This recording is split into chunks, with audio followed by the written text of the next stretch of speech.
안녕하세요. 알기 쉬운 바이오 알바킹입니다. 이번 시간에는 우리나라 바이오 산업의 경쟁력에 대해서 알아보겠습니다. 먼저 우리나라 바이오 산업의 현 주소에 대해서 알아보고 글로벌 산업의 현재 바이오 산업이 나아가고 있는 방향, 즉 파이프라인이 어떤 쪽에 임상이 진행되고 있는지에 대해서 알아보고 그 다음번에는 우리나라 기업들이 어느 방향으로 나가고 있는지, 마지막으로 우리 투자자들이 바이오 산업 중에서도 어떤 부문에 집중적으로 투자해야 되는지에 대해서 알아보도록 하겠습니다. 우리나라 의약품 시장 규모는 전 세계의 1.3% 정도를 차지하고 있습니다. 가장 많은 비중을 차지하고 있는 나라는 여러분들도 잘 아시는 것처럼 미국입니다. 미국이 약 40%를 차지하고 있고요.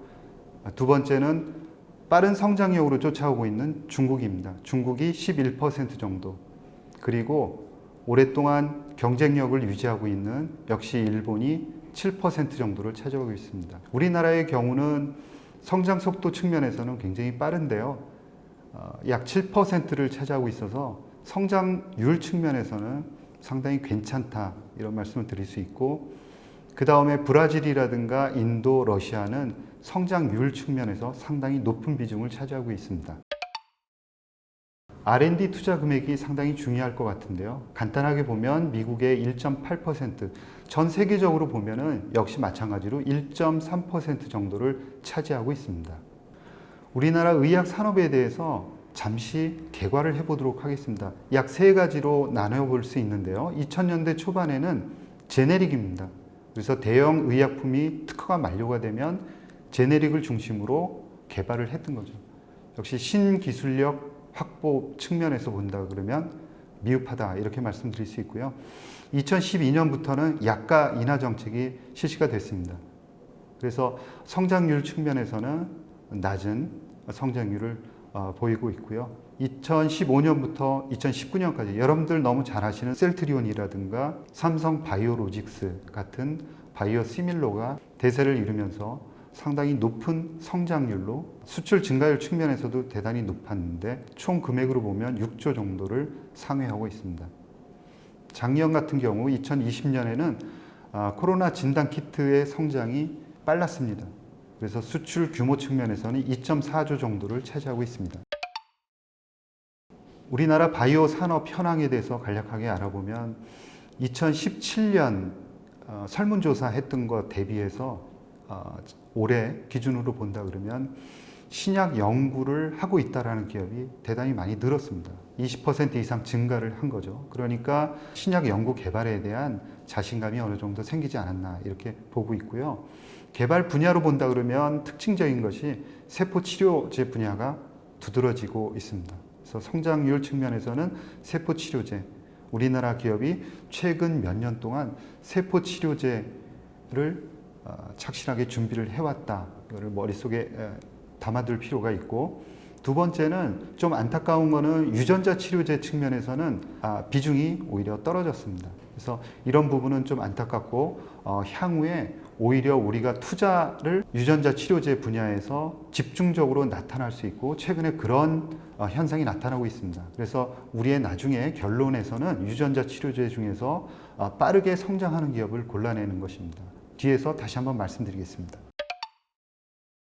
임상연구입니다. 우리나라 임상연구는 작년 같은 코로나 환경에서도 대단히 크게 성장을 했습니다. 오히려 2018년, 19년보다 훨씬 더 많은 성장을 했는데요. 전체적으로 본다 그러면 약 12% 정도의 성장률을 보였습니다. 특징적인 것은 임상시험 개수도 증가하였지만 전체적으로 초기 단계의 임상시험이 크게 늘어났습니다. 초기 단계의 임상시험이라 한다 그러면 임상 1상, 임상 2상에 해당하는 임상시험이 크게 늘어났고요. 병증으로 본다 그러면 항암제 역시 크게 늘어났습니다. 항암제 분야가 집중적으로 연구된다는 것은 전 세계 트렌드하고 궤를 같이 한다 이렇게 볼 수 있습니다. 임상시험 단계별로 조금 자세히 본다 그러면 임상 1상, 2상, 즉 초기 단계 임상 중심으로 굉장히 많이 늘어났고요. 임상 3상은 약간 감소하는 추세를 보였습니다. 임상 1상에서는 25% 정도 늘어났고 임상 2상에서도 21%, 즉 큰 성장을 보였습니다. 뿐만이 아니라 다국가 임상 시험에서도 기존에는 3상 중심이었었는데 임상 1상과 2상이 크게 증가하면서 임상 3상 건수를 앞지르는 그런 양상을 보였습니다. 우리나라 바이오 기업들의 전체적인 그 수준과 현 상황을 요약을 해본다 그러면 R&D 금액으로는 낮은 수준이다 이렇게 볼 수 있고요. 특히나 중요한 것은 원천 기술을 확보할 때 M&A보다는 R&D에 의존한다. 이런 이제 R&D 의존도가 굉장히 높은데요. 이거는 원인을 찾아보면 자금력이 부족하고 해외 네트워크가 없기 때문에 그렇지 않나라고 해석을 할 수 있겠습니다. 따라서 전임상이라든가 임상 1, 2상, 즉 초기 단계에 있는 기술들을 기술 수출해서 라이센스 아웃하는 비중이 대단히 높고 임상 3상이나 신약까지 끌고 가는 비중은 대단히 낮다. 이렇게 볼 수 있고요. 지금 우리나라가 잘하고 있는 지금 항체 중심의 삼성 바이오로직스, 셀트리온 이런 분야는 사실 생산 기술이 핵심 기술입니다. 따라서 기존의 전통적인 신약 개발 프로세스하고는 상당히 상이한 차이점이 있다라고 말씀드릴 수 있습니다. 지금부터 중요한 페이지가 몇 페이지 여러분들께 보여드릴 텐데요. 글로벌 바이오 트렌드입니다. 이 장표를 굉장히 잘 보셔야 되는데 두 가지 특징이 있습니다. 하나는 최근에 임상 시험을 허가를 내줄 때 암이라든가 신경퇴행성 질환, 그 다음에 유전질환 등 난치성 질환 치료제를 중심으로 해서 임상시험이 급격히 늘어나고 있다는 겁니다. 2016년 대비 3배 증가했습니다. 두 번째는 세포치료제 중심입니다. 그래서 세포치료제는 최근에 안정된 성과를 몇 개의 약품이 보여줬기 때문에 특히 최근 3년간은 세포치료제의 승인이 가장 많았다라는 것을 머릿속에 염두에 두실 필요가 있습니다. 앞에서 보여드렸지만 우리나라도 최근 몇 년간 세포치료제가 굉장히 많이 늘어났습니다. 이런 추세는 글로벌 트렌드하고 괴를 같이 한다라는 점이라 상당히 긍정적으로 평가할 수 있을 것 같습니다. 그런데 가장 중요한 유전자 치료제입니다. 최근 3년 동안은 세포치료제 중심으로 임상이 크게 올라온다라고 여러분들께 말씀드렸는데요. 그러니까 전임상 이전입니다. 임상이 올라오기 전 물질들 개발하는 측면에 있어서는 유전자 치료제가 다수를 점하고 있습니다. 이 얘기는 무슨 얘기냐면 향후 5년 이후에는 대부분 유전자 치료제가 임상 파이프라인으로 올라온다는 얘기죠. 그래서 아까 처음에 보여드렸던 그런 그래프를 보면 아직까지 유전자 치료제에 대해서는 우리나라 기업들은 많은 투자를 하고 있지 않습니다. 그래서 우려스러운 것은 향후 몇 년 동안은 세포 치료제로 우리나라 성장률도 굉장히 같이 높아질 수는 있는데 향후 5년 이후에는 유전자 치료제 측면에서는 약간 떨어질 수도 있다라는 거고요. 오늘 신문에서 그나마 긍정적이었던 것은 삼성 바이오로직스에서 메신저 RNA, 즉 핵산 유전자 치료제의 원재료입니다. 치료제는 아니고 원료가 되는 원재료를 집중적으로 투자를 하겠다라고 해서 일단 서막은 올렸다라고 평가를 할 수 있습니다. 임상에 대해서 잠시 살펴보면 합성의약품 쪽은 주춤합니다. 임상이 더 이상 건수로 늘어나지 않는 상황을 보이고 있는 반면 바이오의약품, 즉 항체의약품입니다. 이쪽은 지속적으로 늘어나고 있고요. 항암제 쪽이 크게 늘어나고 있습니다. 항암제 성장률이 70%. 항암제가 많이 증가하고 있는 것은 세계적인 트렌드라 긍정적으로 볼 수 있는데 안타까운 것은 요 전전 페이지에서 보여드렸지만 유전자 치료제, 세포 치료제 쪽에서는 신경퇴행성 쪽이라든가 그 다음에 유전질환, 즉 치료하기 굉장히 힘든 희귀질환 쪽에 집중되어 있는데 우리나라는 그런 분야가 성장이 좀 더디다라는 게 좀 안타깝고요. 유전자 치료제의 퍼센트가 1.4% 정도밖에 되지 않는 상황이고 세포 치료제도 3% 정도에 머물고 있습니다. 우리나라가 2017년 대비해서는 세포 치료제의 성장이 있기 때문에 대표적인 바이오 벤처 기업들의 CEO들은 어느 정도 자신감이 있다.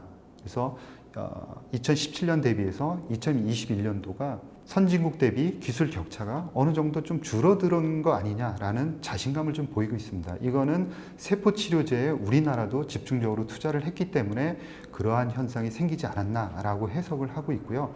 다만 이전에도 말씀드렸지만 핵산, 즉 메신저 RNA라든가 siRNA, DNA 편집이라는 유전자 치료제에 대해서는 여전히 투자가 미미하고 관심이 적다. 이런 점에서 향후 5년 후에는 다시 선진국과의 기술 격차가 벌어질 가능성이 상존한다는 측면은 우려스럽습니다. 자, 정리를 하면은 우선 바이오라는 것은 15년 이상의 장기적인 신뢰를 기반으로 한 여정이기 때문에 이러한 생각을 갖고 장기적인 호흡으로 접근을 해야 한다라는 것이고요. 대기업 중심으로 해외 기업들을 적극적으로 제휴나 M&A를 해야지 성장의 갭을 줄일 수 있다라는 것이고요. 우리는 투자자이기 때문에 투자자 입장에서는 아까 보여드린 대로 이제 글로벌 트렌드는 세포 치료제에서 유전자 치료제로 빠르게 넘어가고 있습니다. 그래서 그런 측면에서 본다 그러면 우리나라 업체들 중에서도 RNA, DNA 기술을 가지고 있는 종목들을 골라야 됩니다. 특히 RNA에서 세계적인 경쟁력을 보유하고 있는 기업들이 있기 때문에 그런 기업들에 대해서는 나중에 따로 말씀드릴 기회가 있을 것 같습니다. 이상 발표를 마치겠습니다. 감사합니다.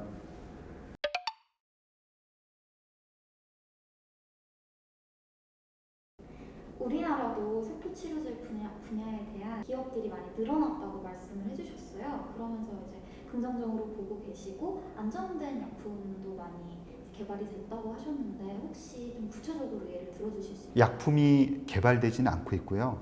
해외에서도 세포 치료제가 그렇게 많이 개발되지는 않았습니다. 그래서 아까 말씀드린 거는 임상에 많이 올라왔다는 뜻이에요. 그래서 임상 1상, 2상, 3상을 지금 열심히 하고 있는 업체들도 있고요. 우리나라에도 몇 개의 회사들이 있습니다. 녹십자 랩셀이라든가 NK라든가 이런 회사들이 있는데 그 회사들은 대부분 우리 몸속에 안에 있는 세포들을 끄집어냅니다. NK세포 같은 경우에는 우리 피 속에서 면역세포인데 아주 숫자가 적어요. 적은 거를 많이 불려야 되잖아요. 그래서 세포는 세포기 때문에 그거를 사람들이 어떻게 할 수는 없고 그거를 잘 배양을 합니다. 세포 기술이다 그러면 여러분들은 이 회사는 배양 기술을 들고 있구나 라는 거를 아시면 됩니다. 그리고 더 나아가서 최근에는 세포 치료제뿐만이 아니라 세포 치료제와 유전자 치료제를 접목을 하고 있습니다. 그러니까 그냥 뽑아서 우리 피에서 NK 세포를 뽑아서 배양하는 게 아니라 이 NK 세포를 유전자 측면에서 조작을 합니다. 기존에 그냥 가만히 배양한 단백질 대비해서 조금 더 강력한 NK 세포를 만들 수가 있습니다. 그래서 세포 치료제와 유전자 치료제를 접목하는 형태로 가고 있습니다.